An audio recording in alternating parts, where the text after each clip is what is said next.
What's up, people? I am back. Finally reviewing this one. We are reviewing The Spy Who Loved Me. This is another entry in the Roger Moore era of Bond. This came out in 1977. And basically, the plot, is about a villain named Stromberg who wants to trigger World War III. So basically, he steals nuclear tanks and basically wants to fire one into Moscow and another to New York and start like a war conflict and basically making underwater people. And the plot's out there, but it works. I'll admit Stromberg isn't necessarily the most compelling villain. If I had to say the only weak aspect about the movie is he kind of just was there, but he's fine. He's serviceable. It's just he's not Blofeld. He's not Goldfinger. He just I felt like Jaws. Richard Keel thought really did a good job in this. I thought he was a better.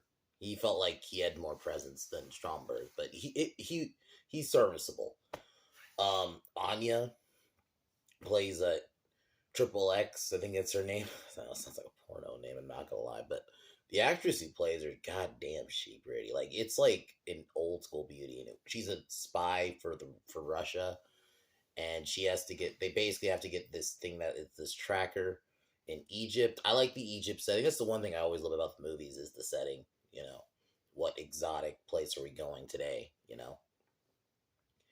And I thought you get an opening scene where he's on a sled.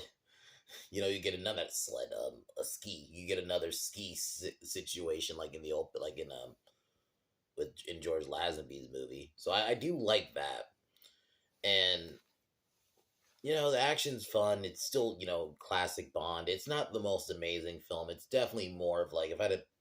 Obviously, I don't really have a ranking yet because I feel like I haven't really gotten to the big ones yet, but when we do, but I would definitely say this is definitely more in the middle, but it's fine. It's a fine entry. I'd probably give it a 7 out of 10. Pretty solid. Um, basically, Bond in the end, they go to Stromberg's secret base called the Liparus. I could be pronouncing it wrong, and saves a lot of the submarine workers, and we get a big shootout in the end. Bond has to save Anya in the end. I thought it was because Anya was with their lover named Sergei, and it turns out Bond killed him. But it was in the line of duty, so you kind of had that. But I just felt like that was kind of secondary. It just kind of because and it's fine, it works. You got to do the whole Bond and the Bond girl, connecting. So I understand why they did it. I love the song. I always love these old school Bond movies with the old school kind of songs. So yeah. So next week is Moonraker. That one is one I remember the name more than I remember the movie. So I definitely have seen it. It's just I remember the name more. But yeah, so I can't wait to do that one. So this was the last Bond of the 70s, and we'll start getting into the 80s. And we'll probably be doing Never Say Never Again pretty soon here then. So, but yeah, so that's my overview of the movie. Then yeah, we'll get started on the script, on the story and stuff, and then tomorrow I'm gonna be doing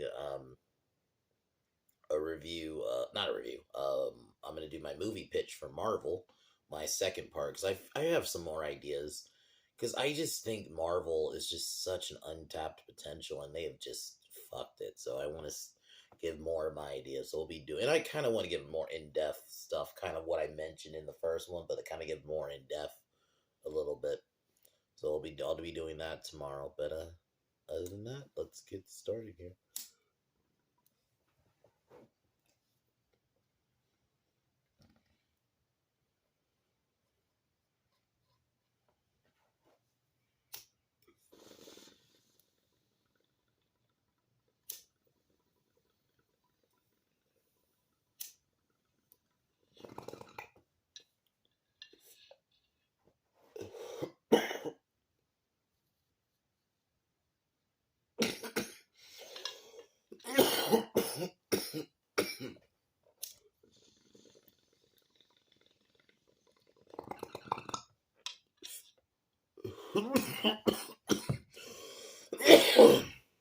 So the movie starts off we vice versa meet Anya and Bond. Before we see Stromberg take a group of submarine. The submarine gets taken, and MI6 get called about it. So this is where we reintroduce Bond. He's just in hooking up with a woman who turns out works for the bad guys. Bad guys chase him. We get like another cool ski chase scene. Bond takes out the bad guys, then goes, and this is where he has to go to Cairo. And this is where we first meet Jaws. Actually, no, we first meet Stromberg, and he talks about how someone leaked information outside, and this is where he then you kind of get the. I love these moments in the movie where the villain sends one of his workers who fuck up deep either to get killed, so he sends her down, and so she can get killed by a tiger shark. I love when villains do that in these movies. So, and this is when we find out we see his underwater base.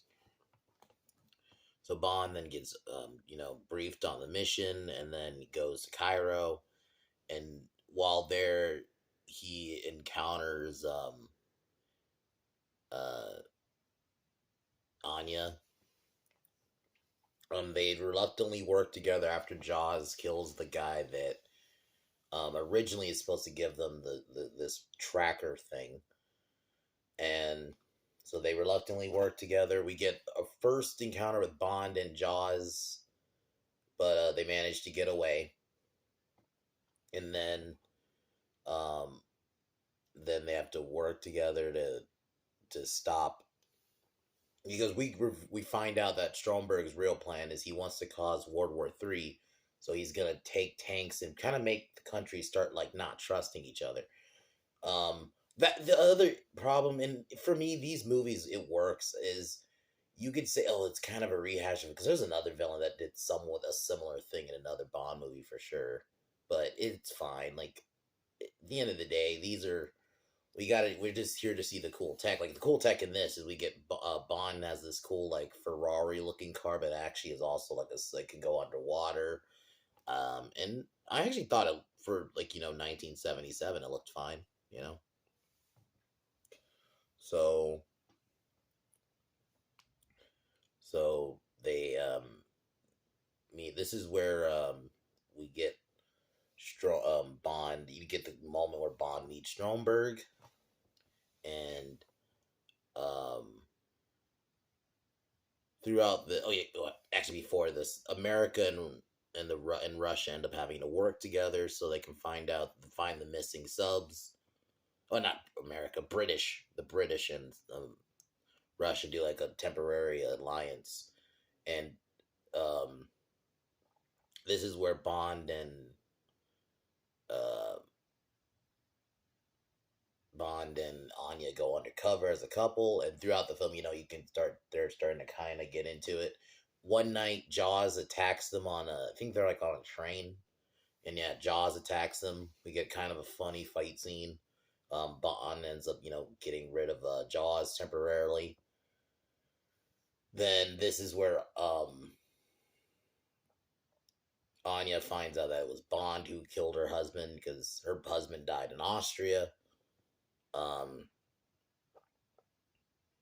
so then basically she says, if after the mission, I'm going to kill you because she wants revenge for it. I think they could have explored that more, or if you're going to have that this is my other criticism. If you're going to have that element, they should have did more with that. Um, I do think this one is not perfect, but it's fine. It's like I can get over like these little things, but I do think like we didn't really need that element because it gets kind of overlooked by the end anyway. So I just think we didn't really need that whole element. And it's fine. I get it. You have to have a bit of a story, so it's fine. So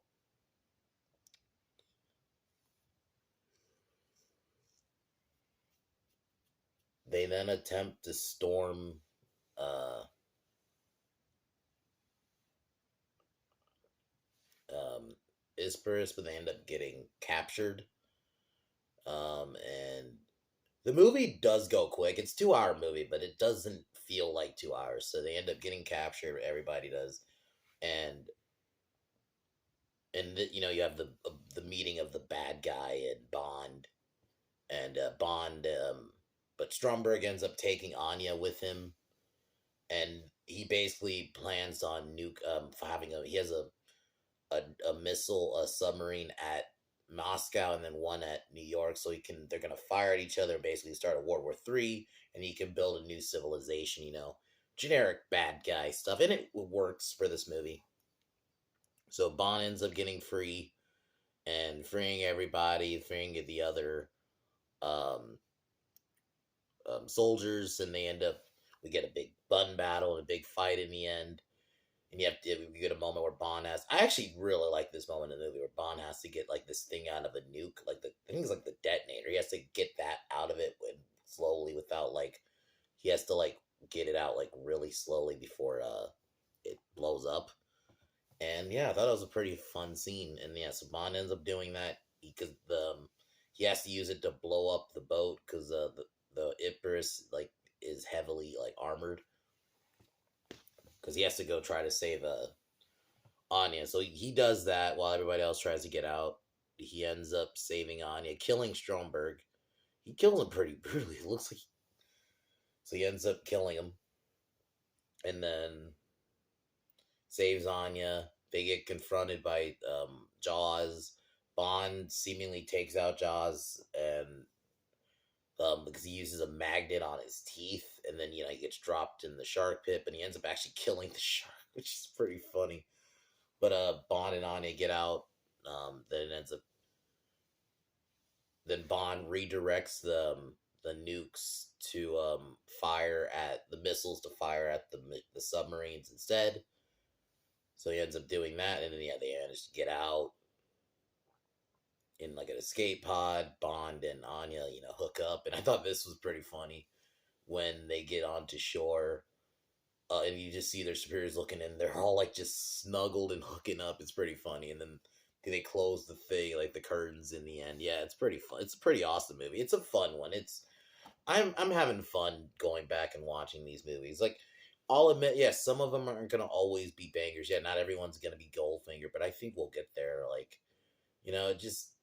But it's just a fun entry. Bond is Bond. I thought Anya was a decent final girl. Stromberg was not that great of a villain, but he's serviceable for the movie. Jaws was good. I thought Richard Kiel as Jaws was great. So I think that definitely helped the movie. Overall, it's a solid flick. I definitely think if you like Bond, you'll like this one. Um, I like the fucking car that can become a because there's even a scene where they come out of the water because it's a car that can go under become a submarine, and then it gets out of the water like a car. It's pretty funny. But out of 10, I'd probably give this one a 7. It's relatively middle of the road Bond flick, but I like it. So, but